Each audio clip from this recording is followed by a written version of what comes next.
3 whistles rang out, and I knew what that meant. I was a lifeguard. I was 19 years old, and 3 whistles on the beach meant someone was missing. I ran to the main stand, and our captain, the captain of our field, shouted the order. Get down to field 3. They lost someone in a rip. It's a search and rescue.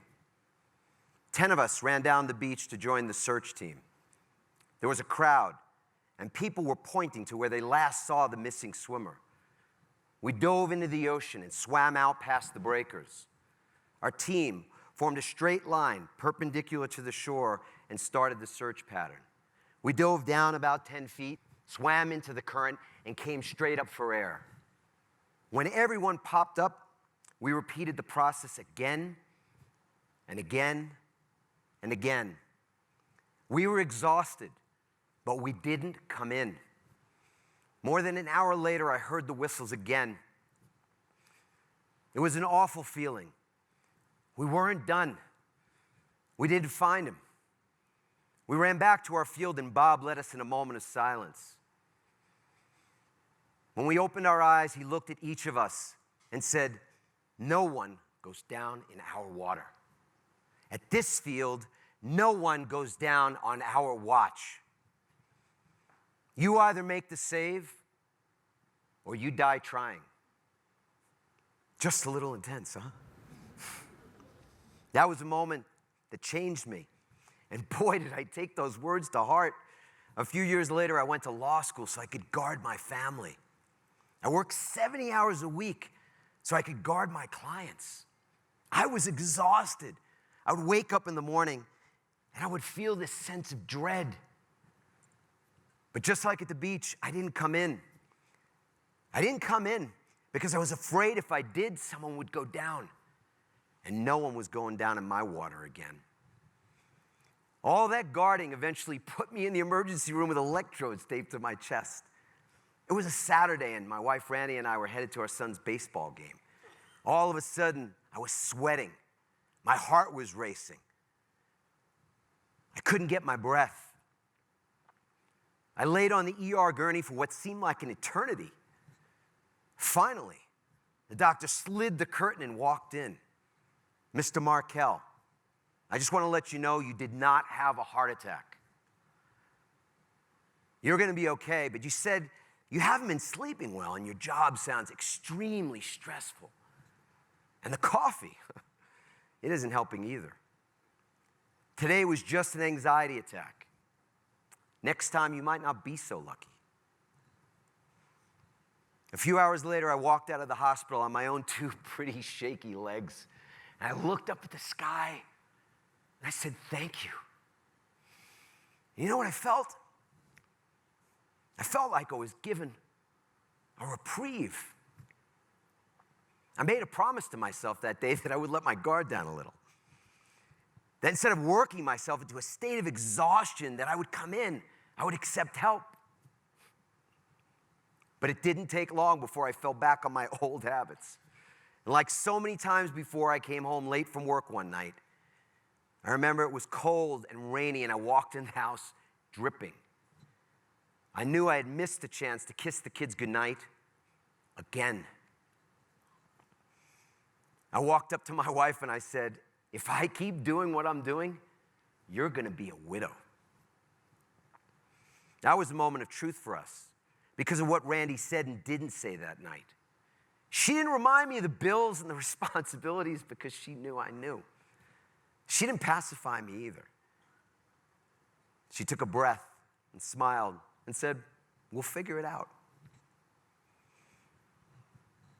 Because of her, I didn't feel an enormous pressure to do something like quit my job or move to Fiji, although Fiji would have been pretty cool. I didn't have to jump ship from my high-stress life.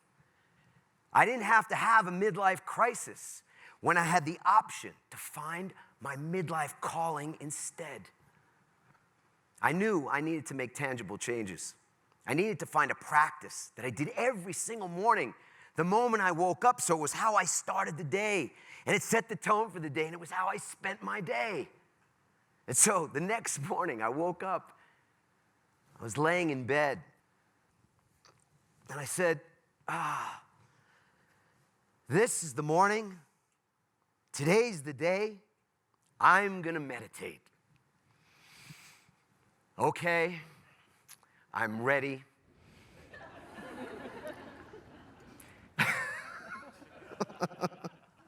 And I found out pretty quickly that I am a crummy meditator. And I was laughing because I had this thought. I thought about this movie, Jerry Maguire. I couldn't get it out of my head. The character of Jerry's mentor, Dickie Fox. And how he was talking about his philosophy of business and life. And how he loved his wife and he loved his life. And before I knew it, I just shouted the words out loud. I said, I love my life. And it felt pretty good. So I said it again. I love my life. And I had to go in the office that day and deal with some pretty tough stuff. And I still wanted to do my best. But it got to be 6 o'clock. And I said, the work will be here tomorrow. And I went home to kiss Randy and kiss the kids and have dinner and tell them bedtime stories. And I felt better. And I woke up the next morning and I said it again. I love my life. And I thought, maybe there's something to this. Every day after that I woke up, I said those 4 simple words. Over the next 2 years, we created our Plan B, and I reinvented my career path to eventually become the CEO of a large company. I even wrote a book about it, Pivot. Because it was clear that that's what I had done. That's what we had done. We had pivoted. Pivot is a term that means a change in direction. Like how a basketball player can pivot on one foot and turn 360 degrees around to see all the options. The book did well. And I had the privilege to share the reinvention process with people all over the world. So it all worked out perfectly, right? Right? Not so fast. We got a little more time. Before I knew it, I found myself back on guard again. Only now, instead of clients, I had employees and contractors that were depending on me. And the economy was turbulent, and the company wasn't doing well. It was like I could hear those lifeguard whistles all over again. I was searching for a way to save the day, and I was the one going down. I didn't even see it. In perfect timing, my daughter Lindsay asked me out to lunch. And I think, she wants little daddy advice. Just graduated from college. It was the exact opposite. She didn't want to ask my advice. She wanted to give me some. Dad, I'm worried about you. You're doing it again. You're stressed out and exhausted again. We never see you. Something has to change. And I knew instantly that she was right. It was pivot time again. Clearly, I didn't get the message the first time in the hospital because there I was again, back on guard. Several months after my daughter said, Dad, something has to change, my company decided to make a change that didn't include me. I could feel the current of fear coursing through me. And I learned at the beach that you can't fight the currents. When you do, you get worn out. And that's how people go down. I knew I had to take care of myself and I had to stay calm. So I started going on these long walks. And then I had the bright idea that I should listen to the audible version of Pivot. I thought, geez, if it could help so many other people reinvent, deal with change, maybe it could help me too. Ironic, huh? To read my own advice was surreal enough, but to listen to my voice was agonizing. But then it started to work some crazy magic on me. And before I was even done, I knew I didn't have to go it alone. I called an old buddy of mine, somebody who knew what I was going through, and I told him, I said, I'm ready to do things differently. I got it this time. I know I thought I got it last time, but I got it this time. He just stopped me and he said, Adam, embrace the pivot. I couldn't stop thinking about that. What does it mean to truly embrace something? And he was right. I thought about my own book, that we always have choices when it comes to how we respond to change. We can resist it, we can accept it, we can ignore it, or we can embrace it. The real pivot for me was to practice embracing everything in my life, the good, the bad, and the ugly, including my own fear of the unknown. Within a few months, I formed a new company, More Love Media, and our team started working with individuals and organizations to build work cultures of inspiration and resilience rather than exhaustion. The work was well received, and I was asked to speak at a conference. It was there that I met a man named George. I remember seeing him earlier in the day, fidgeting in his seat. And I thought, this guy's already got one foot out the door. I was curious, so I went up to him at lunch and I asked him a few questions. And George said, truthfully, I don't want to be here. I've been to a few of these touchy-feely seminars before, and with all due respect, they're a waste of my time. I thought back to when I was a lawyer and I go, the term with all due respect didn't really mean that. But I kept listening to this guy share that he'd been through some rough times. Bad economy, 2 divorces, not a lot to love in his life. He didn't say it overtly, but I could feel him telling me that he'd earned the right to be angry and not buy into any of the Kool-Aid, as he called it. I didn't think I could turn George around before the end of lunch. So I thanked him for his valuable feedback. And I left him with one question. George, what if you decided to love your life no matter what? I went back on stage even more inspired to deliver for those business leaders, ideas that they could really use. And a couple of months later, I received an email, and guess who it was from? My mom. George, he said that his life only seemed to get worse after he spoke to me that day. I got to tell you, I almost stopped reading right there, but I'm glad I didn't, because there was a shift. He described hitting a kind of a low point after another relationship fizzled out, and he remembered the question I asked him. What if you decided to love your life no matter what? And he said he made a decision right there and then. In that moment, he decided to take the challenge. And he went on to say that he hadn't felt this good. He couldn't remember when. And he hoped that the Kool-Aid didn't wear off anytime soon. And he thanked me for the words that changed his life. I've had other glimpses of the power of these words. I was in Japan speaking to a group of business leaders. And the next morning, I was enjoying an amazing sushi breakfast. What's better than sushi for breakfast? I got to tell you, nothing. All of a sudden, this man walks up to my table, and he bows, and he says, arigato. And he respectfully hands me his card.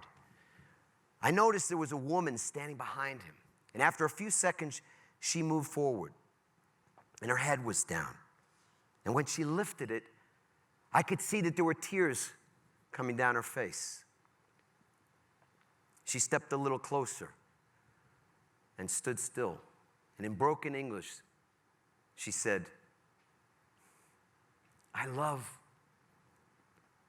my life. Something inside me said that this was the first time she'd ever said those words. The first time she'd ever given herself permission to feel that way about herself. Hers were tears of joy. I remember feeling so great when I got back from Asia. And then it hit me. The little ego voice inside my own head started asking questions. Is this too simplistic? Is this really as tangible and important as the law? Because when I was studying 12 hours a day to take the bar exam, having to learn the Uniform Commercial Code and the federal rules and something you never want to have to learn called torts, I didn't think that someday I'd be known as the I love my life guy. That questioning continued, and it kept me up late one night. I couldn't sleep. So I started looking at some pictures of my college sweetheart, who has blessed me every single day since by being my wife, and our 4 amazing children. And me, when I actually had some hair. And I thought back to all the work and stress and drive. And the words of that ER doctor and my daughter and my good friend. And I realized I didn't have to continue proving myself. I didn't have to guard anything. So I looked at those pictures of our crazy, chaotic, wonderful life. And I realized I was finally coming in. It's like I could hear those 3 rescue whistles again. Only now they were waking me up and reminding me that I truly love my life. Yes, it's as simple as that. It's as transformational as that. It's the difference between living on guard and living on grace. The difference between being guarded and being guided. It was a new language for me, new dialogue with myself.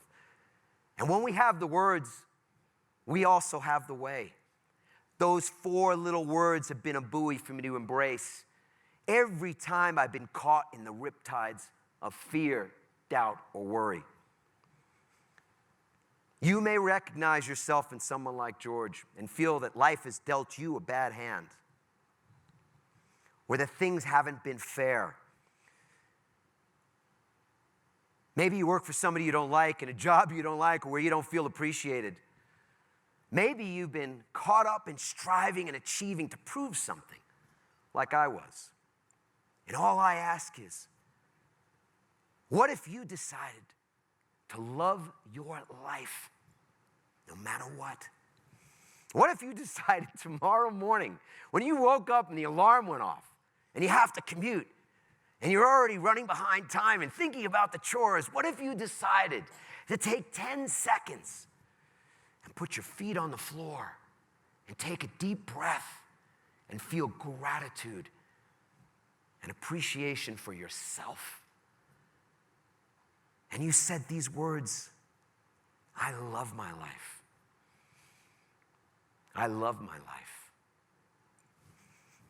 I love my life.